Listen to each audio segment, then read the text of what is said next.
Já, góða kvöldið og velkomin að Rauðaborðinu á fimmtudegi. Það er 25. nóvember og það verður að gera við í stúdíu hérna frammi, þannig að ég er hérna fram á gangi með þennan þátt. En hingað eru komnir góðir gestir til þess að ræða húsnæðismál í dag, eins og við höfum svolítið oft gert. Við ætlum aðeins að fara svona yfir söguna hvernig svona félagslegt húsnæðiskerfi og almennt húsnæðiskerfi byggðist upp hérna á síðustu öld og hvernig það svona var sem brotið niður á síðari árum. Og til þess að hjálpa okkur við það, þá er engin betur til þess fallinn heldur Jón Rúnar Sveinsson sem er félagsfræðingur og líklega helsti sérfræðingur landsins sögu húsnæðiskerfisins. Hér er líka Benedikt Sigurðarson sem er fyrir framkvæmdastjóri íbúðafélagsins Búfesti fyrir norðan og fylgst vel með húsnæðismálum áratugum saman. Og svo tveir félagar í stjórn samtaka leigjenda á Íslandi, Guðmundur Hrafn Arngrímsson og Yngvi Ómar Sighvatsson sem að munu þegar líður á þáttinn gefa okkur svona sýn inn í hvernig staðan á húsnæðiskerfinu er í dag og leigumarkaðnum. En ef við má byrja, Jón Rúnar, á þér og kannski svona í tilefni þess að við erum með hérna fulltrúa frá nýendurreistum samtökum leigjenda. Leigjendasamtökin sem að voru stofnuð 1978 voru að mörgu leyti öflug samtök og höfðu svona einhver áhrif á mótun húsnæðisstefnunnar árin á undan og höfðu áhrif á það að sett voru lög húsaleigusamninga og kannski í kringu þá deglu má eiginlega segja hafi mögulega orðið til búseti og svona aðra lausnir á því að þessum er að leita að auknu framboði á húsnæðismálum. Tókst þú þátt í þessari stofnun eða komstu seinna að þessu, Jón? Ég var þá í námi í Svíþjóð 78 og var reyndar að vinna undirbúa rannsókn á húsnæðismálum hérna. Ég og félaginn minn þá Ingi Valur Jóhannsson og við gerðum stóra könnun á húsnæðisstöðun á höfuðborgarsvæðinu 79. Þannig ég var að vinna í þessum húsnæðismálum þá. Þetta er aldrei gaman að bera saman Ísland við önnur lönd. Leigjendasamtök til dæmis í löndum eins og Þýskalandi og ekki síst í Svíþjóð hafa verið mjög öflug. Ég tókst þegar tímarit.is bauð upp á það að gera þessa leit, sem sagt rafrænu leit, þá tókst mér að finna hvenær leigjendasamtökin á undan höfðu verið stofnuð. Það var 1948 og þau voru eitthvað virk þarna upp úr 1950 þegar braggamálin voru í gangi og svona, svo voru þau dottin upp fyrir. 1978 þá taka sig menn til, Jón Kjartansson frá Pálmholti var nú kannski einna mest leiðandi, þetta var þann formaður, en það var haft samband við verkalýðshreyfinguna, ég veit að Guðmundur Guðmundsson kom eitthvað inn í þetta líka og þau eru stofnuð að ég held voru 1978 og þá var það mikið umræðu til stjórnmálunum eins og við sem er á þetta gamlur munum vel, þá var kosningar 78 og samningana í gildi og stjórnin féll Framsóknar og Sjálfstæðisflokks og vinstri stjórn kom í staðinn reyndar eins og oftast nú var leitt af Framsóknarflokknum. En þarna var Magnús H. Magnússon úr Alþýðuflokknum félagsmálaráðherra og það var bara gengið í það sem sagt að ræða við leigjendasamtökin og niðurstaðan var svo að það var sett húsaleigulög og kannski maðurinn við það að vinna það ásamt náttúrulega nefnd sem var skipuð var Ragnar Aðalsteinsson hæstaréttarlögmaður og þessi lög koma 1979 og það er kannski átt að geta þess að það voru engin húsaleigulög í gildi, það hafði verið ýmis svona neyðarlög í gildi á stríðsárunum en þau voru náttúrulega afnumin upp á 1950, gildi þetta áfram Keflavík þar sem að það var neyðarástand í húsnæðismálum út af bandaríska hernum en í raun og veru var þarna komin langt árabil þar sem voru engin húsaleigulög gildandi í landinu sem var alltaf mjög sérstök staða. En á þessum tíma, 78, þegar samtökin eru stofnuð og það er bara komin lög árið eftir, að þá er eitthvað svona vilji í samfélaginu til þess að byggja upp betra húsnæðiskerfi og ég veit ekki hvað hefur maður fara langt í að rekja þá þróun, hvort það sé júnísamkomulagið 64 sem að leiðir til þess að það er lagður á 1% launaskattur til þess að fjármagna uppbyggingu húsnæðiskerfisins eða samningarnir 65 sem að leiða til uppbyggingar Breiðholtsins eða samningarnir 73, 74 þar sem samþykkt 74 og samþykkt og ríkisstjórn Framsóknar og Sjálfstæðisflokks samþykkja það að 1/3 af uppbyggingu húsnæðis á Íslandi skuli vera innan félagslega kerfisins. Þannig að þetta virðist vera svona í lok tímabils sem að ríkur vilji og mikil barátta fyrir því að byggja hér upp húsnæðiskerfi sem líkara því sem að tíðkast á Norðurlöndunum heldur en að við vorum vön fyrir þennan tíma og við höfum mátt þola eftir þennan tíma. Já, og náttúrulega þessum tíma var ekkert byrjað að heldur að rífa þetta niður á Norðurlöndunum. Við megum ekki gleyma því til dæmis að jafnvel löndum eins og Svíþjóð var heilmikið gert til þess að breyta kerfunum svona þegar nýfrjálshyggjan þegar að gera sig gildandi þar líka sko. En sko auk þess sem að húsaleigulögin komið þarna 79 að þá líka sett nefnd í almenna kerfið, Magnús félagsmálaráðherra setur það í gang og þá samið sem sagt mjög svona heildarfrumvarp húsnæðisstofnun og húsnæðislánakerfið. Nú síðan gerðist það nú þannig í lok ársins 79 að vinstristjórnin féll, svo sem það var, með Alþýðuflokki og Framsóknarflokki. Tók við þannig margra mánaða stjórnarkreppa og síðan kemur þarna þessi sérkennilega stjórn Alþýðubandalags og Framsóknar undir forystu varaformanns Sjálfstæðisflokksins Gunnars Thoroddsen, sú sérkennilega ríkisstjórn. Svavar Gestsson tekur þá þetta húsnæðismálafrumvarp frá Magnúsi og það fer nokkurn veginn óbreytt í gegnum þingið. Það einhverjar breytingar á því og allavega held ég jafnvel að það hefði verið hert sem sagt á því að byggja verkamannabústaði. Samkvæmt frumvarpinu var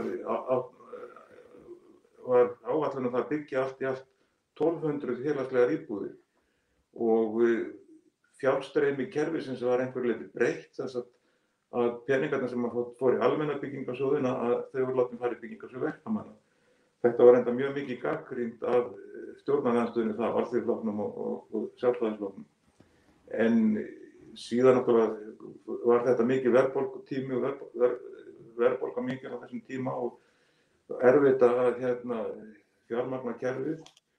Ég hafði nú þannig smá aðkomu hjá Svavari, var settur í nefnd, starfsmaður nefnda sem var að vinna tillögum umbreytingar í húsnæðismálum.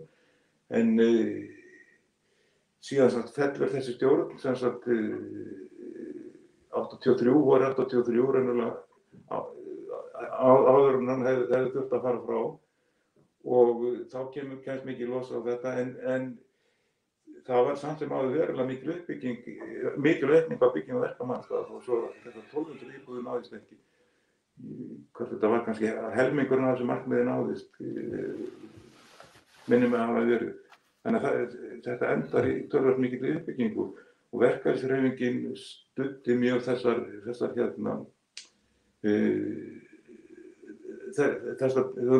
aðgerðir sem að Svavar stóð fyrir. Formaður húsnæðismálastjórnar á þessum tíma var Ólafur Jónsson, mjög gegnheill og vandaður sósíalisti úr Kópavogi og það var reynt að standa nokkuð vel á þessu miðað við þær aðstæður sem voru á þessum tíma. Megum ekki gleyma þarna fóru verðbólgan upp í 80%. Já, ég var eitthvað að dulda mér að þetta einmitt í morgun þetta með ráðagerðir Svavars þarna í upphafi ríkisstjórnar Gunnars Thoroddsen. Þá sá ég að það var tilkynning 1500 nýjar félagslegar íbúðir á 3 árum. Já, 1500 árum. Já, 1500 árum, 400, 500 og 600 og ég pröfaði að umreikna þetta yfir í íbúafjölda og þetta svona álíka og að ríkisstjórnin myndi tilkynna byggingu 2440 félagslegar íbúða á næstu 3 árum.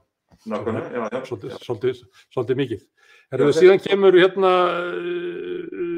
sett form á almenna kerfið þarna miðjan 9. áratuginn síðan kemur ríkisstjórn þar sem að Jóhanna félagsmálaráðherra, 2, það annars vegar fyrst eða 3 raunverulega, það fyrst ríkisstjórn Þorsteins Pálssonar sem fellur og svo tekur við ríkisstjórn Steingríms Hermannssonar og svo tekur viðstjórnin og alltaf hún í félagsmálaráðuneytinu. Og þá haldið áfram uppbyggingu félagslega kerfisins og félagslega leiguíbúða meðal annars og það þetta gerðar breytingar á almenna kerfinu, farið yfir í húsbréfakerfið og ég veit ekki hvort við nennum að fara út í umræður það, en að því að þú skrifaðir á sínum tíma svona sögulega yfirferð í skýrslu rannsóknarnefndar Alþingis Íbúðalánasjóð og þar svona þegar þið komið fram á 10. áratuginn að þá eru þessi kerfi raunverulega í svolítið svona blússandi gangi. Verkamanna íbúðakerfið ennþá í uppbyggingu, mikið af íbúðum að koma til endurúthlutunar, þannig að það verið að úthluta út úr því kerfi mörg hundruð íbúðum á ári, félagslega leiguíbúðakerfi sveitarfélaganna í uppbygging út all land. Og 30 þriðjungsmarkmiðið næst og meira að segja fer yfir, held að einhver þessum ára þarna upp á 1990 hafi hlutfall félagslegs húsnæðis farið yfir 40% þegar Jóhanna var félagsmálaráðherra. Af nýbyggingum. Og það líka opna ekki bara verkamannabústaðakerfi heldur áfram og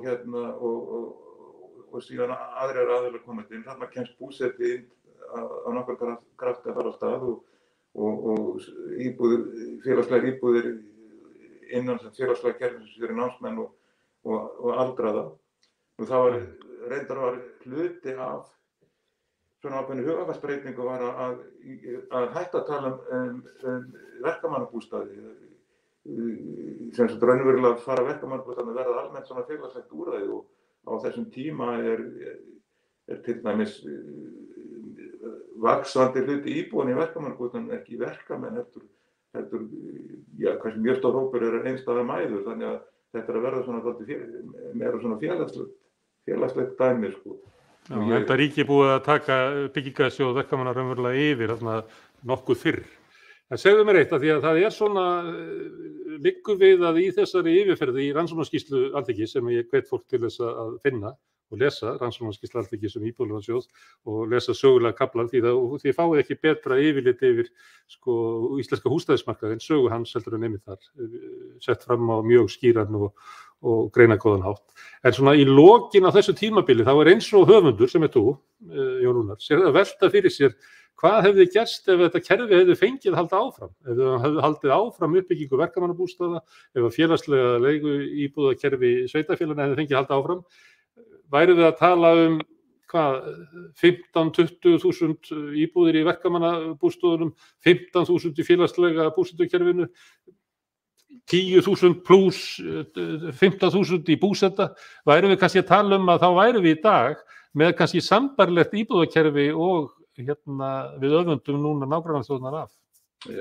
Sko, út af fyrir sig var þetta eignar íbúðakerfi, sem félagslega eignar íbúðakerfi, það vissulega sína kosti, en það líka ákveðna galla, meðal annars að íbúðirnar gátu sem farið út úr kerfinu eftir ákveðin tíma höfðu menn heimild til að selja íbúðirnar og þar með kerfi sem lekur, þannig að en auðvitað var Jón Rúnar, var það ekki heimild sem var sett mjög seint inn í kerfið? Að það var hægt að selja út úr því, lengi framan að það var bara þú seldir aftur inn í kerfið? Þetta nokkuð flókin saga, en þarna á 10. áratugnum það alveg komið í gegn, sko. Og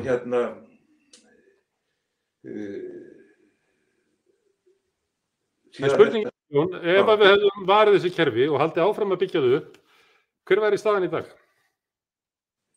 Ég kom oft með það hugmynd sem ég held að mönnum hafa alveg þótt bara fáránlegt að sko í sveitarfélögum höfðu náttúrulega forkaupsrétt á þessum íbúðum, í verkamannabústöðum, að sveitarfélögum myndi bara kaupa þær þá og breyta þeim í leiguíbúðir.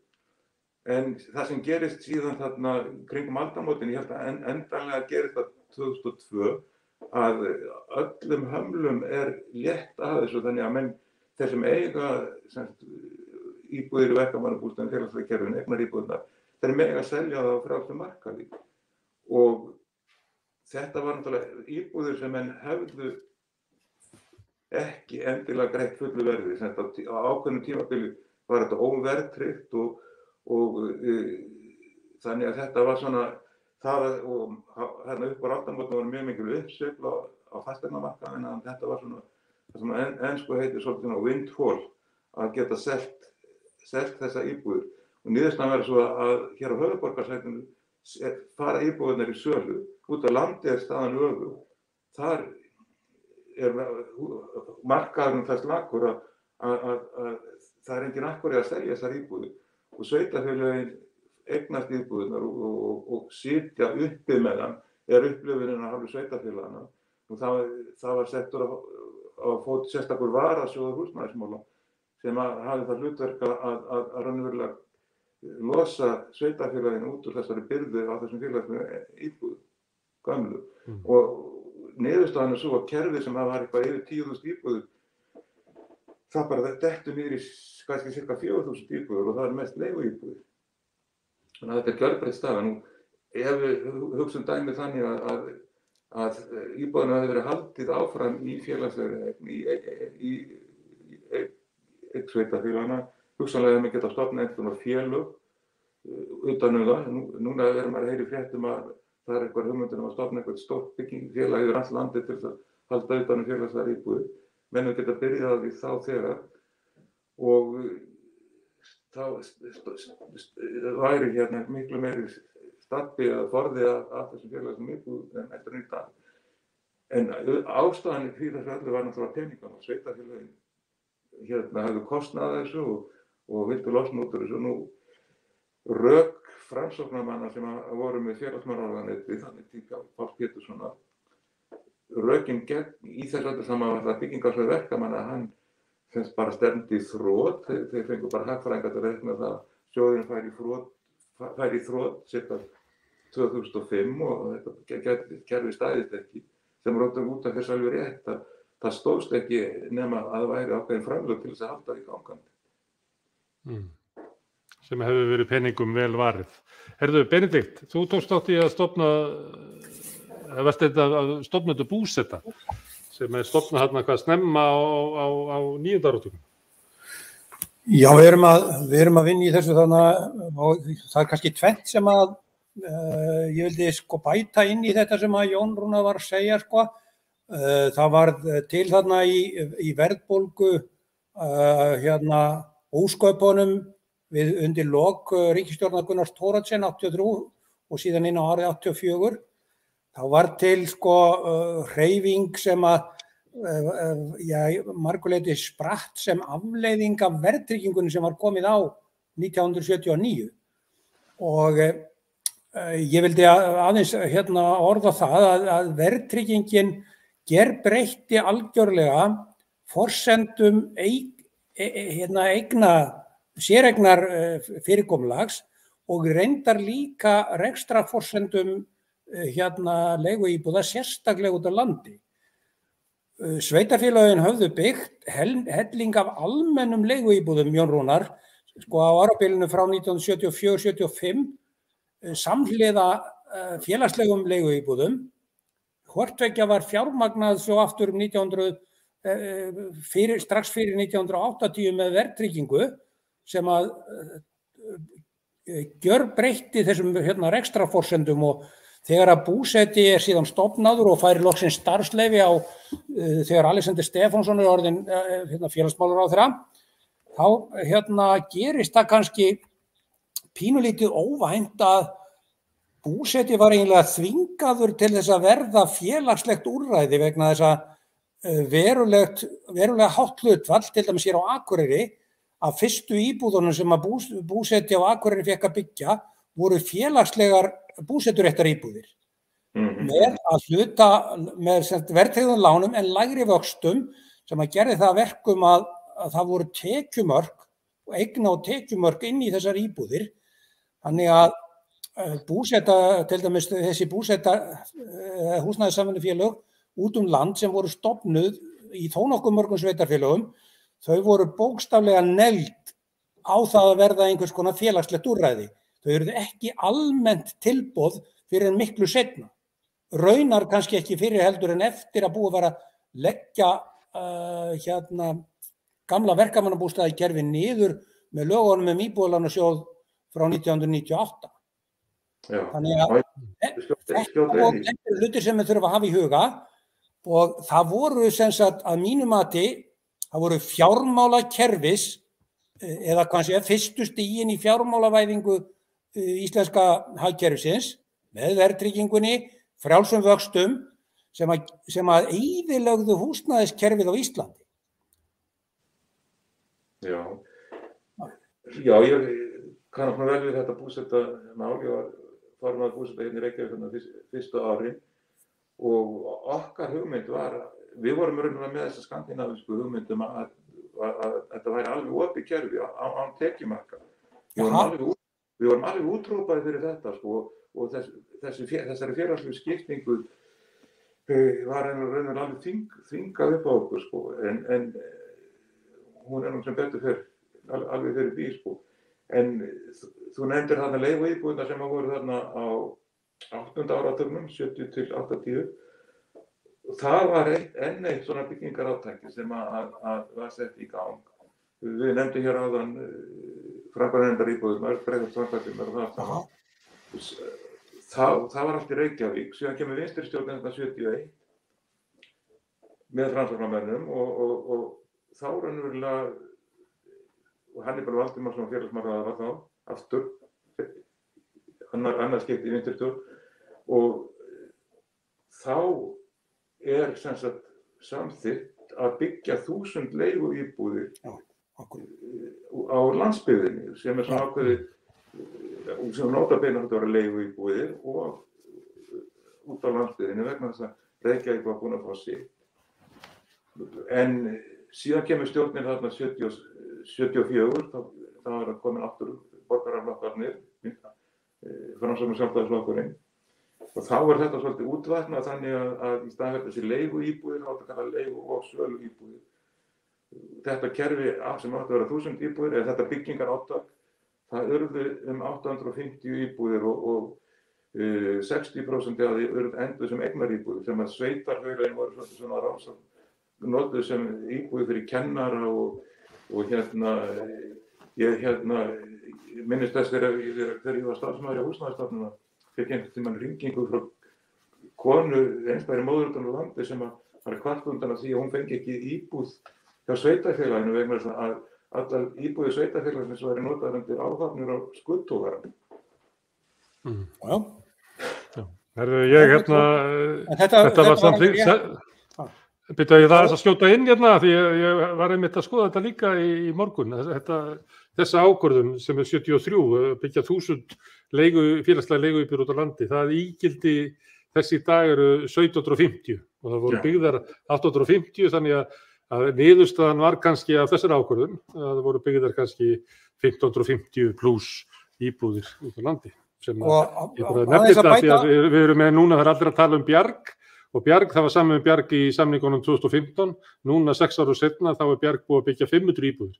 Þess vegna ég nú alltaf að skjóta inn þessum tölum að þessi átök sem að farið í hvað við segja, í gamla dag, þau voru allt annað náttúru heldur en það sem verið að ræða í dag. 8. áratugum. Og í sambandi við þetta átak á húsnæðismálum og landsbyggðinni sem kom þarna með lögunum 73, það var ákveðið andsvar við Breiðholtinu vegna þess að margir landsbyggðarbúar þeir upplifðu það að uppbyggingin í Breiðholtinu hún breyttist eiginlega í meiri háttar mannflutninga frá landsbyggðinni til Reykjavíkur vegna þess að það var ekki nein byggingarstarfsemi sambærileg eða bara mjög lítil byggingarstarfsemi undir lok 7. áratugarins út á landi. En þá allir þetta á 8. áratugnum, það eini áratugurinn sem að íbúaþróunin var landsbyggðin í hag.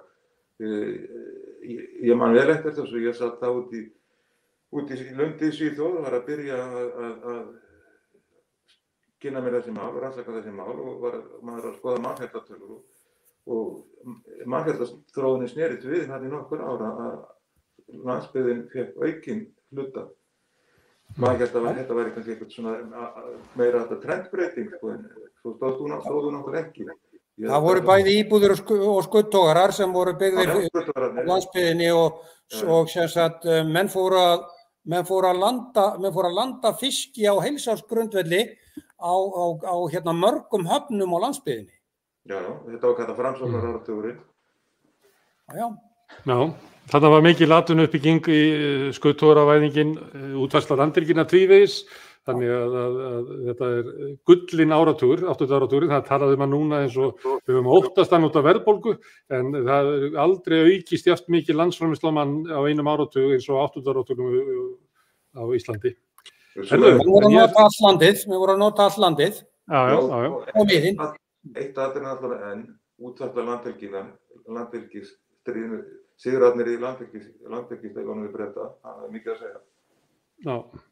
Herðu, nú erum við búin að tala svolítið svona hvernig var verið að vinna að því í nokkra áratugi að byggja hér upp bæði almennt húsnæðiskerfi, svona á bak við þessa sögu sem við erum rakið náttúrulega að það var eiginlega opinberar lánveitingar til húsnæðismála og það var mjög erfitt að fá lán til þess að byggja.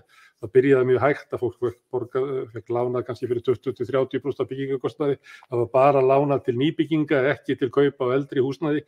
Þannig að það líka að gerast á þessu tíma að það verið að gera það aðgengilegt fyrir allan almenning að kaupa sér húsnæði og þá sem ekki geta verið á hinum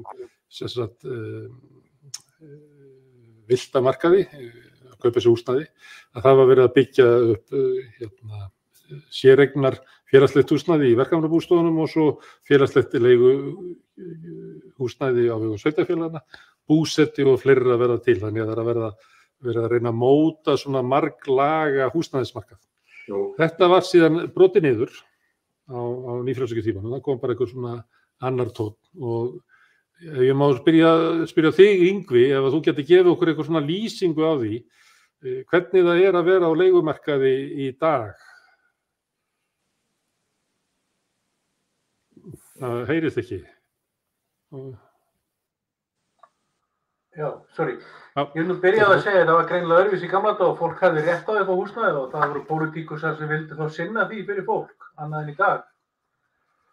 En við erum aðeins verið að skoða svona verðþróunina og ég erum að gera ákveðna grein í og Guðmundur leigumarkaðinn sem framhald af þessari grein sem ég birti fyrir 2 vikum síðan. Og það var dæmi sem ég þekki til að iðnaðarmaður keypti sér húsnæði 76 fermetra kjallaraíbúð í Vesturbænum á 23 milljónir árið 2014. Síðan var hann að borga af henni að meðaltali í lánum svona ca. 62.000 krónur og svo einhvern aukakostnað en leigði hann út í byrjun á 190.000 og síðan er leigan í dag, eða þegar hann selur hana, þá hann komið 238.000 krónur. Þetta þýðir það frá 2014 til loka árs núna, þá var maðurinn að græða á þessari íbúð einhverjar 32 milljónir. Og þetta er með öllum svona ca. 350.000 krónur á mánuði. Þetta er meira en örorkulaun, skilurðu, öryrkjarnir eiga að lifa af á mánuði. Og þetta er bara því að hann átti pening til þess að komast í gegnum greiðslumat og gæti lagt út fyrir útborgun og þá gæti hann hagnast á baki leigjanda sinna sem var bara fólk sem bjó í kjallaranum hjá honum og hafði bara fína tekjur upp úr því svona aukreitis. Og þetta er bara, þetta er svona rangt hvernig þetta er orðið. Við sjáum dæmi eins og inn á umræðuhópi leigjenda konu sem var að skilja og átti 8 milljónir og ætlaði að kaupa sér íbúð. Hún kemst ekki gegnum greiðslumat upp á 160.000 krónur á mánuði en í dag er hún að leigja 220.000. Það er eitthvað stórkostlega rangt við þetta kerfi sem við búum við í dag.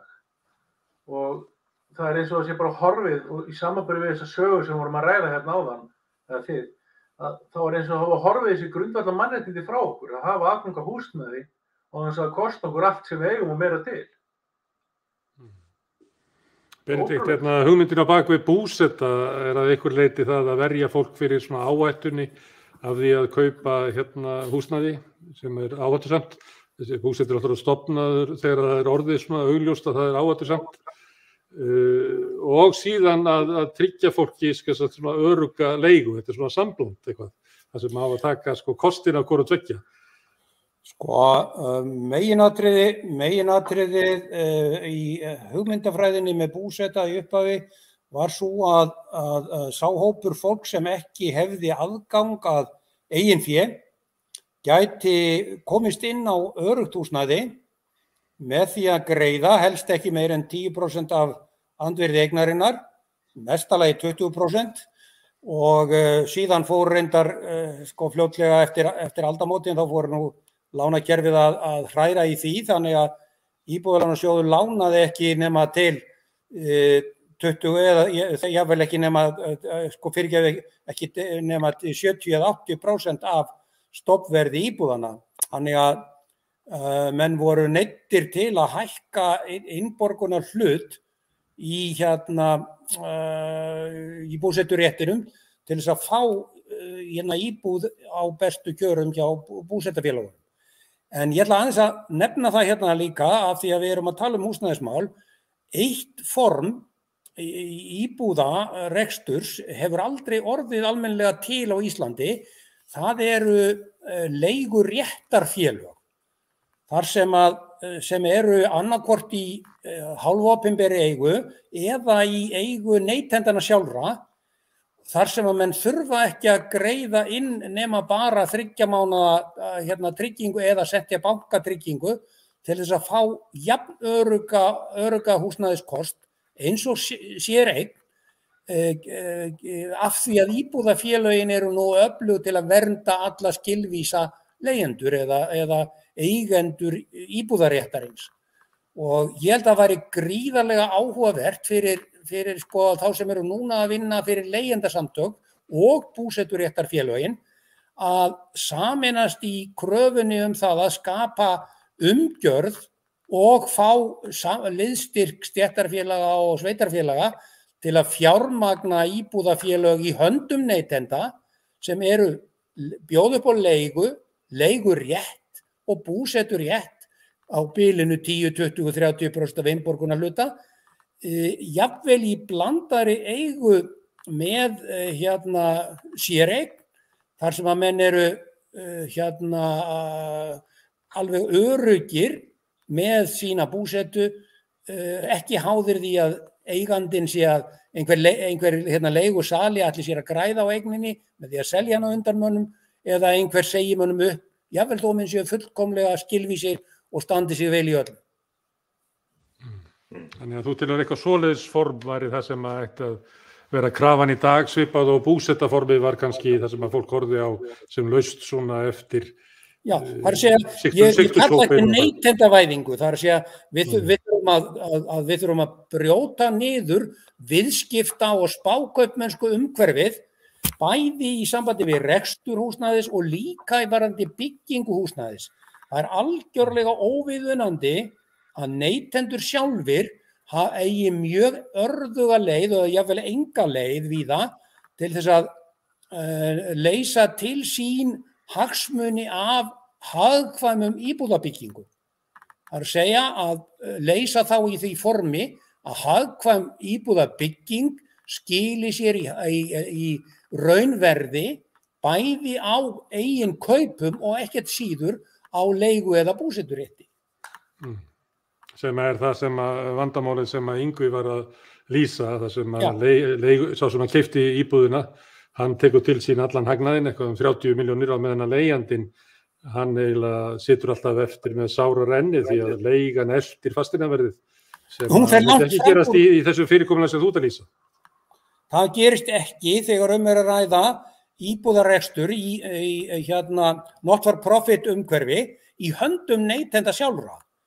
En markaðirnir í nágrannlöndunum, í Þýskumalandi Evrópu og lengi vel í Svíþjóð og að stóru leyti í Danmörku, þeir hafa búið að því að verulegur hluti af íbúðaframboði á heilum svæðum og jafnvel í heilum borgum hefur verið í höndunum á hálfopinberum og jafnvel opinberum íbúðafélögum annars vegar og hins vegar í neytendareknum íbúðafélögum í samvinnufélagsformi, co-op formi, hvort sem það hefur verið leiguréttur eða búseturéttur.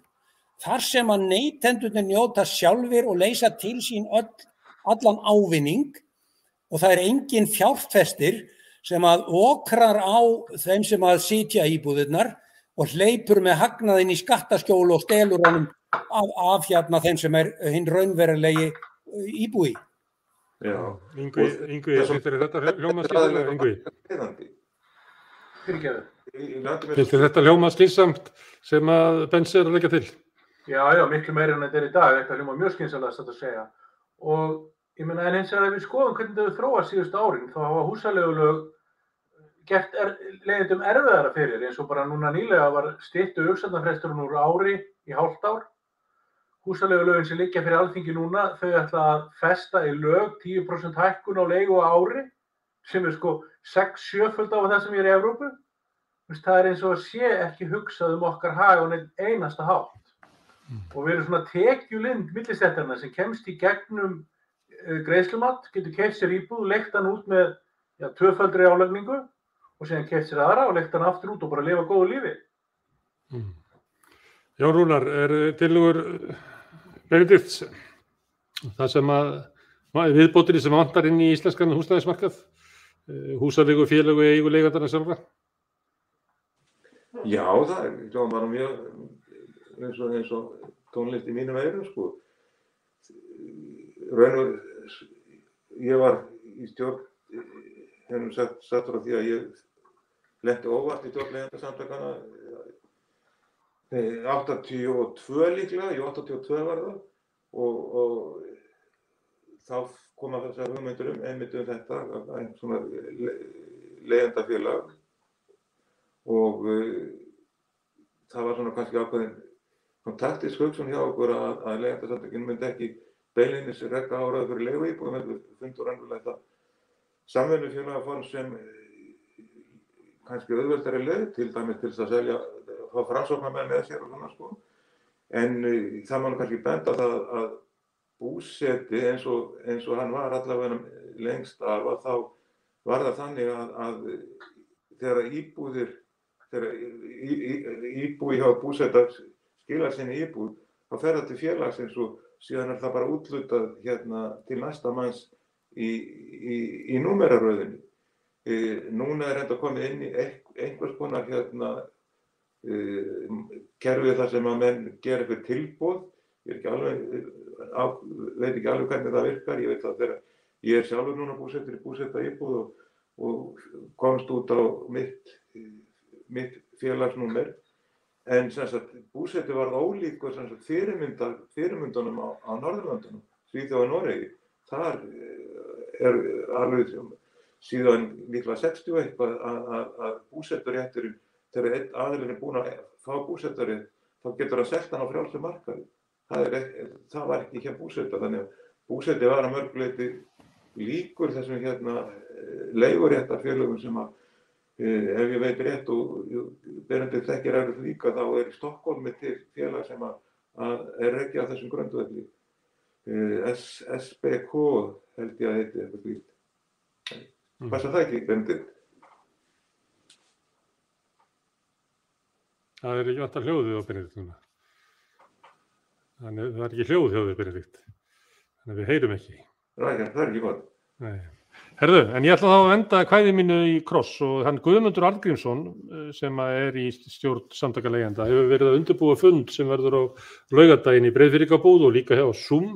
Þið getið forvitað þau með fund á síðu Samtaka leigjenda inn á Facebook og þú hefur verið að fá fólk til þess að mæta á fundin, bæði frá St. Paul í Minnesota og frá Svíþjóð og alþjóðas samtökum leigjenda.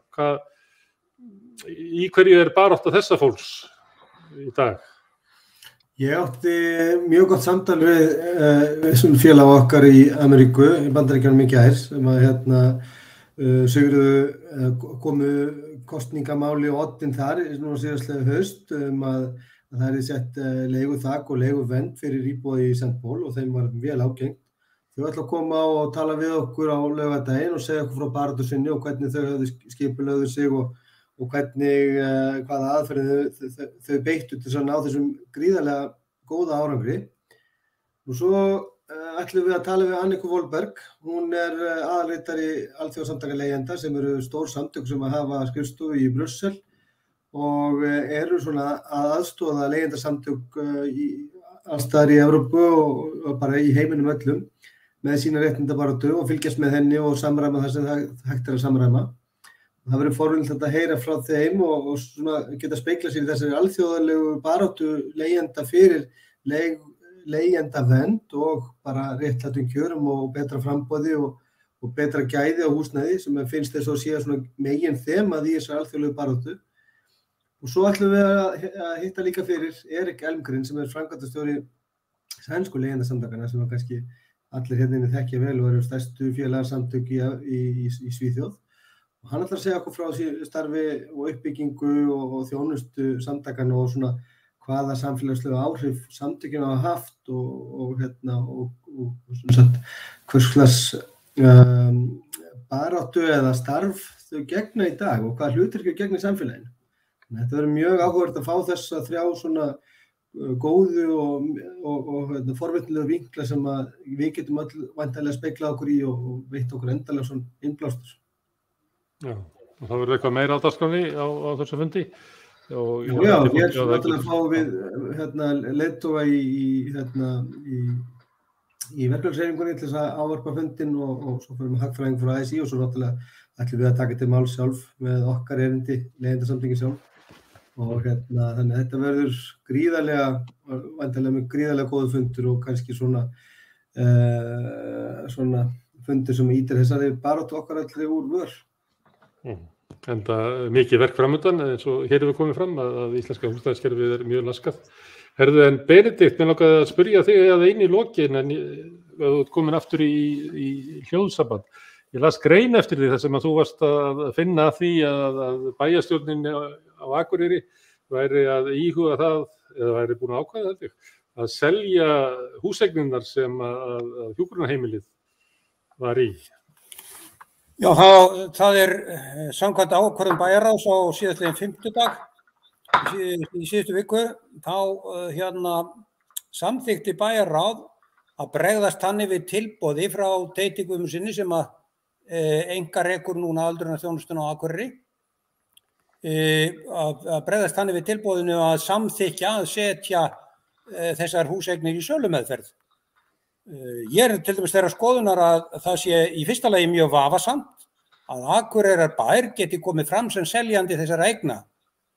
Þessar eignir eru samfélagseign og þær eru fjármagnaðar að verulegu leyti með gjafafé og velvildaraðila og söfnunarfé og þau eru líka fjármagnaður úr ríkissjóði en þær eru eingöngu stofnaðar til þess að hýsa starfsemi og þjónustu fyrir fólk sem ræður ekki lengur við sjálfstæða búsetu. Þá ég bæði að tala um dvalarheimilið Hlíð og hjúkrunarheimilið Lögmannshlíð. Og ég setti verulegar athugasemdir við þetta og ég hef fengið gríðarlega jákvæð viðbrögð hjá mörgum jafnöldrum mínum sem að undrast þessa hugmyndafræði og ég líki þessu við söguna af Stóra Kláus og Litla Kláus þar sem að Stóri Kláus varð frægur fyrir safnaða heimsku og græðgi og hann gekk svo langt að hann ætlaði að selja ömmu sína. Þetta ósvífið að mínu mati og svo ósvífið að það gengur eiginlega ekki að menn láti það bara eins og ekkert sé að þetta fari út bakdyrnar á ráðhúsinu, nánast umræðulaust og sé bara sett í þetta ferli.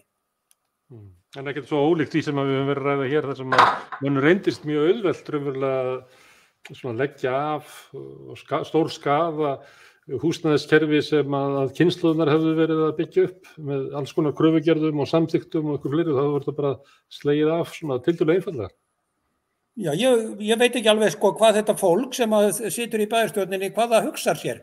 Dettur þeim virkilega í hug að það sé siðferðilega verjandi að mæta eldra fólki sem ræður ekki lengur við sjálfstæða búsetu þannig að segja við þau, já, ég meina við ætlum ekki að vera hér neitt húsnæði til þess að hýsa þjónustu við ykkur, þið verði bara þá að díla sjálf við einhvern einkafjárfesti sem jafnvel með fyrirtækjaflækju þar sem endanlegur eigandi í aflandsfélagi einhvers staðar. Þetta alveg ótrúlega viðbjóðsleg hugmynd. Punktur. Ok. Herðu, við látum það vera bara lokaorðið, hérna fólki að íhuga það sölu á húseignunum undan dvalarheimili og hjúkrunarheimili fyrir norðan sem búið að einkavæða reksturinn af eins og þekkt varð í umræðinni núna í sumar. En ég þakka ykkur kærlega fyrir Jón Rúnar, Yngvi og Guðmundur og Bensi fyrir að setja þetta niður og ræða þessum húsnæðismál. Það eitt sem mér datt í hug þegar þú varst að tala, Benedikt, að það hérna Íbúðalánasjóður gamli. Hann til ennþá. Hann verður ekki gerður upp fyrir hérna 2030 og það þekkt að það verður gert með stórkostlegu tapi vegna þess að einkavæðing húsnæðislánamarkaðarins var stórkostlegt slys hérna 2004-2005 sem að mögulega mun lenda sem 300 milljarða högg á almenningi þegar það þarf að gera þetta upp. En sjóðurinn sjálfur, hann einhvers staðar geymdur inn í Seðlabankanum, sjóður sem var byggður upp til þess að ýta undir húsnæðisbyggingu. Og hann þar af okkur í lágmars ávöxtun. Ég veit að ríkisstjórnin hefur tengt sig í þennan sjóð til þess að fjármagna COVID. En þetta eru peningar sem voru byggðir upp af samfélaginu til þess að ýta undir húsnæðisuppbyggingu en eru ekki notaðir. Þannig að það má kannski velta þessu upp með sama hætti og þú ert að gera. Það var illa staðið að því máli öllu og bankahrunið auðvitað var innlendu afleiðingar bankahrundsins voru auðvitað að stóru leyti afleiðing þessa og sáhópur fólk sem veikastur stóð á húsnæðismarkaði blæðir enn. Og Íbúðalán var áframhald á þeim sjóðum sem voru á undan, byggingarsjóði verkamanna og byggingarsjóði ríkisins, þannig að raunverulega á hans alveg sögu til ársins 1955 þegar þetta almenna veðlánakerfi fer í gang. Þannig að þetta og hann til ennþá, það sem ég að benda á Jón Rúnar, hann til ennþá bara einhversi skúffu inn í Seðlabankanum, það sem ekkert verið að nota til þess að byggja upp húsnæði. Sem þó líklega öruggasta fjárfesting sem hægt væri að nota fyrir hann sjóð og myndi mögulega geta minnkað þetta 300 milljarða högg sem við fáum á okkur. En það virðist vera bara algjör trúaratriði að opinbert fé má ekki verja í húsnæðisuppbyggingu. Og kannski var það svona þráðurinn í þessu samtal okkar að það var notað opinbert fé til þess að byggja upp húsnæðiskerfi hérna árum áður en síðan kom upp svo þjóðtrú að það mætti bara alls ekki og síðan setjum við upp með húsnæðismarkað sem líkt og Yngvi lýsti hérna áðan bara eitthvað villta vestur þar sem að þau sem að sleppa inn geta verið að stórgræða á öllum hinum. En ég þakka ykkur aftur Bensi, Guðmundur, Yngvi og Jón Rúnar og þeim sem að sátu hér og hlustuðu minni á fundin sem að Guðmundur Arngeirsson benti á, hann verður í Breiðfirðingabúð klukkan 2 á laugardaginn og verður líka á Zoom og svo verður Rauða borðið hér aftur klukkan 8 á mánudagskvöld eftir